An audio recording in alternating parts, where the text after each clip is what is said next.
Um amigo meu tentou quase tudo que conhecia para deixar de fumar. Seu padrão finalmente foi rompido. Como? A filha de 6 anos entrou um dia na sala no momento em que ele acendia um cigarro. A menina sabia o que queria, tinha alavanca suficiente e interrompeu o padrão do pai ao gritar: "Por favor, papai, pare de se matar." "Mas do que está falando, querida? Qual é o problema?" Ela repetiu e o pai protestou: "Ora, meu bem, não estou me matando."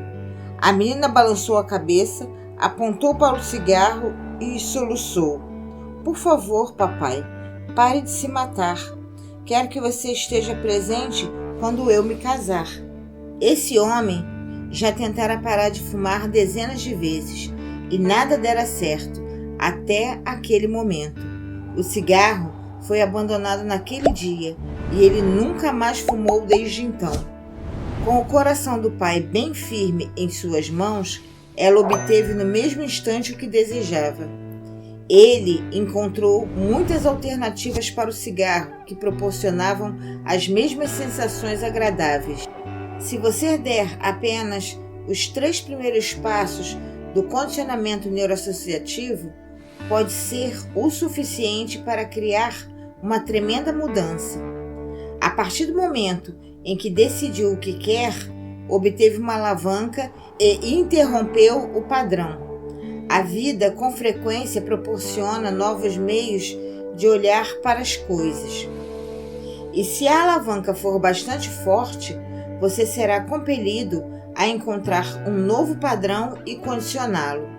E pode muito bem contar com o mundo para lhe dar o resto. Agora você tem o condicionamento neuroassociativo da mudança.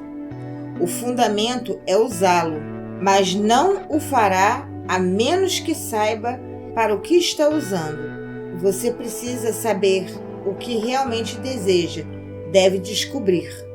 Capítulo 7. Como conseguir o que você realmente quer?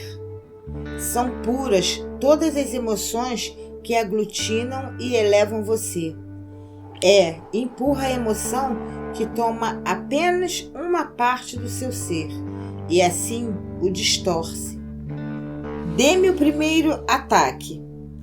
Elvis Presley sempre pedia a primeira dose, assim cumprindo um bizarro ritual diário, destinado a providenciar para que dormisse depois de uma noite de extenuante desempenho. O assistente de Elvis abria o primeiro envelope e lhe dava o de sempre, um sortimento multicolorido de barbitúricos, seguindo-se 3 doses de Demerol injetadas logo abaixo das cápsulas.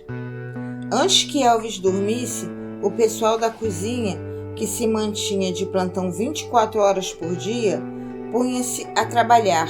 Apostava-se quanta comida ele conseguiria consumir antes de pegar no sono. Tipicamente, ele comia 3 cheeseburgers e 6 ou 7 banana splits antes de apagar. Muitas vezes, seus assistentes tinham de remover alimentos de sua traqueia para que ele não sufocasse até a morte. Elvis dormia durante cerca de 4 horas antes de voltar a se agitar. Tão tonto que tinha de ser carregado para o banheiro, ele fazia o segundo pedido com um débil puxão na camisa do assistente. Elvis era incapaz de tomar as drogas sozinho e, por isso, o assistente enfiava as pílulas em sua boca e despejava água para que descessem pela garganta. Elvis quase nunca conseguia pedir o terceiro ataque. Em vez disso, como uma questão de rotina, um assistente ministrava a dose e deixava-o dormir até o meio da tarde, quando o inchado astro do rock impulsionava o corpo com dexidrine e chumaços de algodão com cocaína metido nas narinas antes de aparecer outra vez no palco. No dia de sua morte, Elvis permaneceu lúcido e saltou todos os ataques para tomar uma dose fatal. Por que um homem assim, adorado pelos fãs no mundo inteiro e parecendo ter tudo, abusava tanto do seu corpo e, ao final, acabou com a própria vida de uma maneira horrível? Segundo David Stanley, meio-irmão de Elvis, era porque ele preferia ficar drogado e entorpecido a se sentir consciente e angustiado. Infelizmente, não é difícil lembrar outras pessoas famosas, pessoas do tipo de suas profissões, nas artes ou nos negócios, que também provocaram a própria morte, de uma forma direta ou indireta. Basta pensar em escritores como Ernest Hemingway e Sylvia Plath, atores como William Holden e Freddie Prinze, cantoras como Mama Cass Elliot e Janis Joplin. O que essas pessoas têm em comum? Primeiro, não estão mais conosco e todos sentimos sua perda. Segundo, todas foram iludidas por uma promessa de que algum dia alguém, de alguma forma, alguma coisa, e então serei feliz. Mas quando alcançaram o sucesso, quando chegaram ao auge e puderam ver de perto o sonho americano, descobriram que a felicidade ainda se esquivava e, assim, continuaram a persegui-la, mantendo a angústia da existência à distância com bebida, o fumo, comida em excesso, até que encontraram o fim que por tanto ansiavam. Nunca descobriram a verdadeira fonte da felicidade. O que ficou demonstrado por essas pessoas é algo bastante familiar para muita gente. Não sabiam o que realmente queriam da vida e por isso se distraíram com uma variedade de ânimos artificiais alterantes. 2. Desenvolveram não apenas trilhas neurológicas, mas vias expressas para a dor.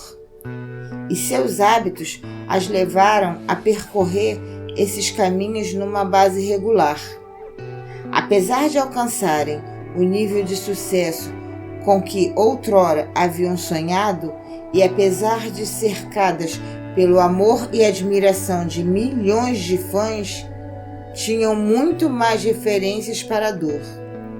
Tornaram-se eficientes em gerá-la depressa e com facilidade, porque haviam criado linhas-troncos para alcançá-la. 3. Não sabiam como fazer para se sentirem bem. Tinham de recorrer a alguma força exterior para ajudá-las a lidar com o presente. 4. Nunca aprenderam as engrenagens de como orientar conscientemente o foco de suas mentes.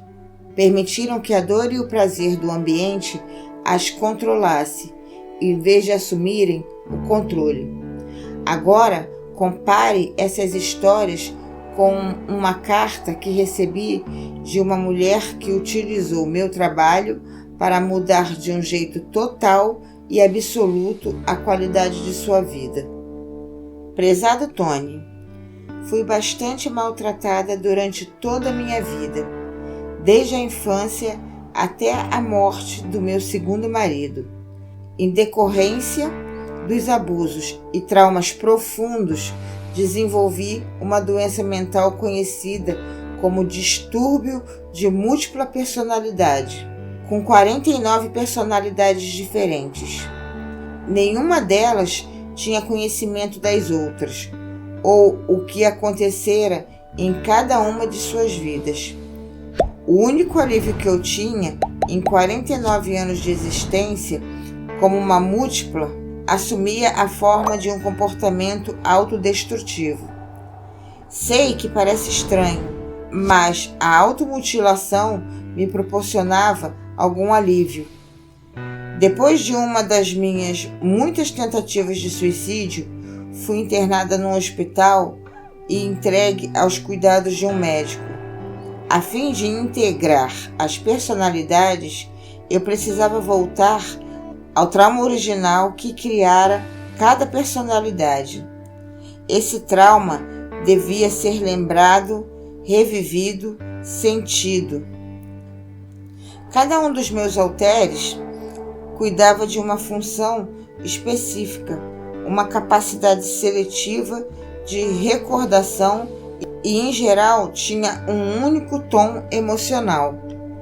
Trabalhei com um especialista no campo da MPD e ele me ajudou a integrar todas as 49 personalidades em uma só, o que me sustentou ao longo de todos os diferentes processos que usamos foi o sentimento de que muitas das minhas personalidades eram bastante infelizes, que minha vida se tornara tão caótica. Um alter não sabia o que o outro fazia e nos descobríamos em todos os tipos de lugares e situações a tal ponto que não tinha a menor lembrança depois que ocorria a troca.